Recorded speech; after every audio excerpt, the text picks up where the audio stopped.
Shavua Tov et Vorach à vous tous. Nous attaquons ce soir donc la nouvelle paracha Vaishlach.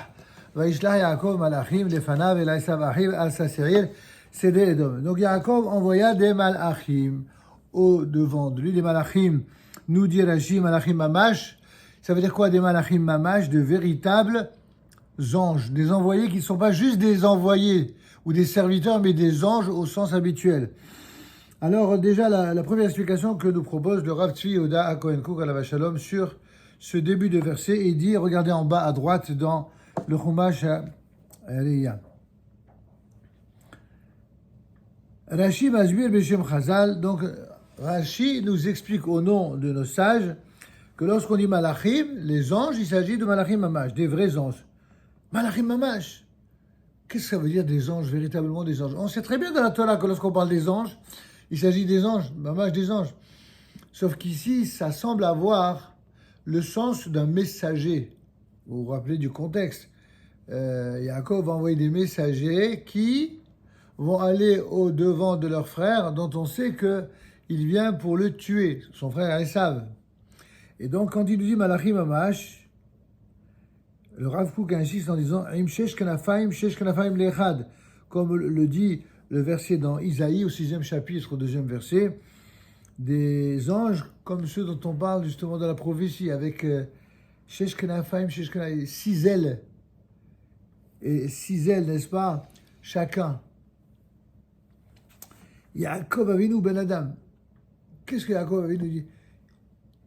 Le Rav Kook nous dit, n'oubliez pas que Yaakov c'est un homme, certes un grand homme, mais ça reste un être humain. Et ce Yaakov Avinu qui est un être humain, Baal Adam Shechai, Baal Amazé, Adam Shechai, un homme qui vit dans ce monde-ci, c'est-à-dire Alpene Kadou Haaretz, appartenant à la surface de la terre, au globe terrestre, Vehu Sholer Malachim Mamash. Et cet homme qui, bien qu'un homme reste un être humain, il envoie quoi? Des Malachim Mamash, des anges, des vrais anges. Ça veut dire quoi? C'est-à-dire que Rashi ne croit pas que lorsqu'il nous dit Malachim Mamash, il vient faire de la prose. Quand Rashi nous dit Malachim Mamash, nous explique le Rav Kook, ça veut dire que on a ici un être humain qui a un tel pouvoir sur le plan spirituel qu'il donne des ordres à des anges venus du ciel. C'est ça le sens de Malachim Mamash. Mouvano, Itzurim Shamaimim, c'est-à-dire des êtres qui sont célestes. Chez Magdishim Oto Bishmim Rabim, qui sanctifient le nom de Shem, la réalité de Dieu, dans les cieux les plus élevés. Et donc, au Baal Habayit Alehem, il se comporte comme un patron, comme un véritable patron sur eux. Ou Ose Otam Shamashim Shelo. Il fait de ces anges-là de véritables Shamashim, c'est-à-dire des serviteurs. Oui, des serviteurs. Il se sert de serviteurs, de messagers humains, alors qu'ils sont des êtres célestes. Et donc il va les envoyer pour une mission des plus importantes. Les Inyanim Politiyim Historim Elokiyim. Et c'est quoi cette dimension qui est si singulière, auquel il les prépare et surtout auquel il demande de s'atteler à la tâche? C'est, nous dit le Rav Kook, des sujets politiques, historiques et divins. Pourquoi le Rav Kook se donne autant de mal pour dire des mots qui, au demeurant, ne sont pas si difficiles à comprendre, mais qui recouvrent des notions qui ne sont pas aussi évidentes que cela à avaler? Vous vivez ici dans un monde où on vous a habitué, depuis, pour certains, la plus tendre enfance, à l'école dite publique, laïque, etc., à ce que nous vivons dans un pays où il y a la séparation des églises et de l'État. Et qu'au nom du principe de séparation de l'église et de l'État qui a donné le principe de laïcité, alors Dieu, on est libre d'y croire ou pas, mais en fin de compte, on fait comme s'il n'existait pas, quoi. C'est pas un sujet. Dans les écoles laïques, vous n'avez pas appris quoi que ce soit sur Dieu. Alvaï que vous les ayez déjà appris au Talmud Torah ou à l'école juive. Mais sur Dieu, rien du tout. Pourquoi? Parce qu'en fait, c'est un sujet tabou pour la laïcité.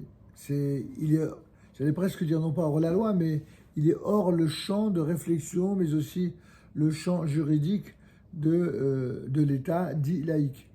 Entre nous soit dit, ça nous va très bien, nous, en tant que juifs. La laïcité en France, c'est formidable. En Israël, c'est une autre histoire.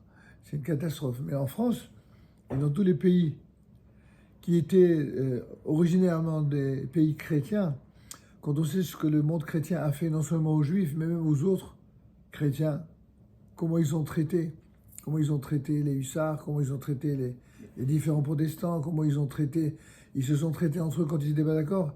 Waouh, des tueries qui n'avaient rien à envier aux tueries qu'ils ont fait aux juifs, entre parenthèses, à d'autres époques. Donc, ça a une histoire. Ça n'est pas par hasard qu'il y a eu la séparation de l'Église et de l'État. La séparation de l'Église et de l'État, elle a eu lieu parce que lorsque l'Église régnait en maîtresse sur le plan politique aux côtés des rois de France, eh bien, il y a eu des compromissions et des comportements tellement exécrables que, évidemment, tout le monde a voulu lui faire la peau.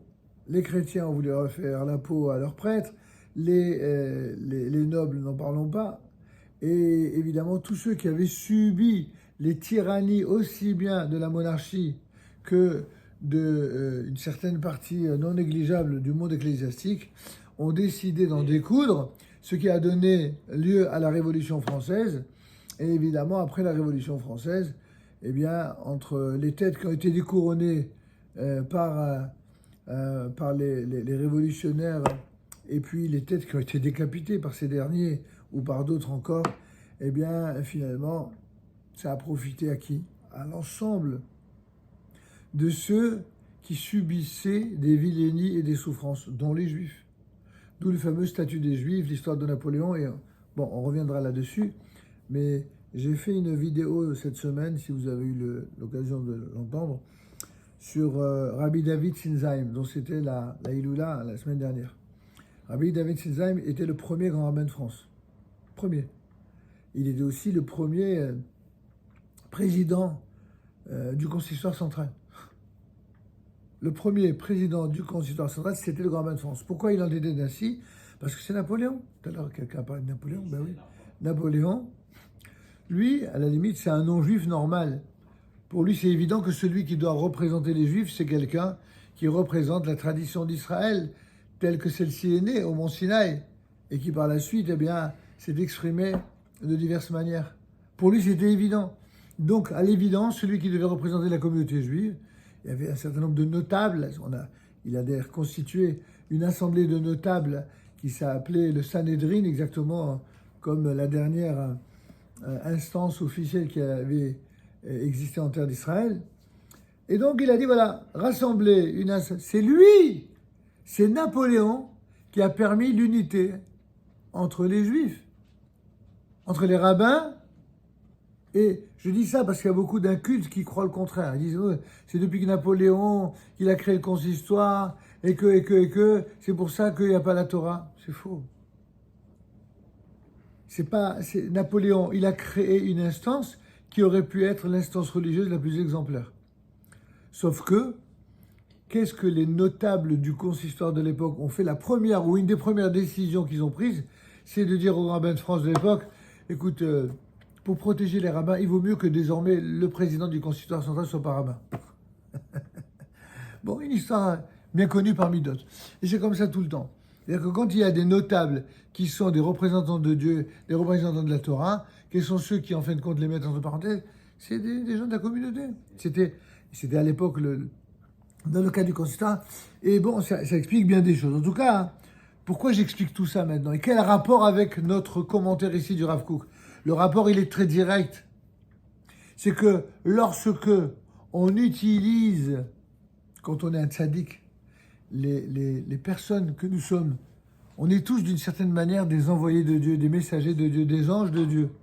Sauf que il en est qui sont des véritables anges au sens céleste du terme, et puis il en est qui sont tellement terrestres que soit ils décident d'être au service de Dieu, soit ils décident de se servir de ceux dont Dieu les a gratifiés, toute leur force, toute leur compétence, toute leur intelligence, tout ça dépendait de Dieu. Ils l'utilisent pour aller à l'encontre de ce que Dieu demande. Yaakov Avinu, il était Ishtam Yoshev Ohalim, un homme qui était intègre, qui résidait dans les temps de la Torah. il a atteint un tel niveau que lui, il était crédible pour donner des ordres, même à des anges qui sont, encore une fois, des véritables anges divins. Alors, pour terminer sur son petit commentaire, en fait, Omnam anu lo kol kach regilin lametsut ze, c'est vrai qu'on n'a pas tellement l'habitude de s'exprimer en ces termes-là pour parler de gens qui sont des envoyés. Mais il faut qu'on s'habitue. Il faut que nous qui étudions la Torah, nous qui sommes le peuple d'Israël fidèles au message de Dieu dans la Torah, on doit s'habituer à ce que parmi les hommes, parmi les juifs, et parmi parfois même les non-juifs, il y a des gens qui sont de véritables envoyés de Dieu, qui viennent exercer dans ce monde une mission qui est une véritable mission au service de Dieu. Et celle kochot gdolim k'Avinu, lorsque on a affaire à des forces gigantesques, telles que Avraham Avinu, telles que Yitzhak Avinu, Yaakov Avinu, Zehu Davar Hagil. Il ne faut pas s'en étonner, c'est quelque chose qui est évident, qui est simple. Ça, c'était donc pour le petit commentaire, le premier petit commentaire sur les sichot de Rav Tzvi, c'est-à-dire le Rav Tzvi, c'est le deuxième Rav Kook, le fils du fameux premier grand Rav Kook, dont nous allons maintenant étudier dans le Ain Aya un commentaire. Cette fois, il s'agit du commentaire du père.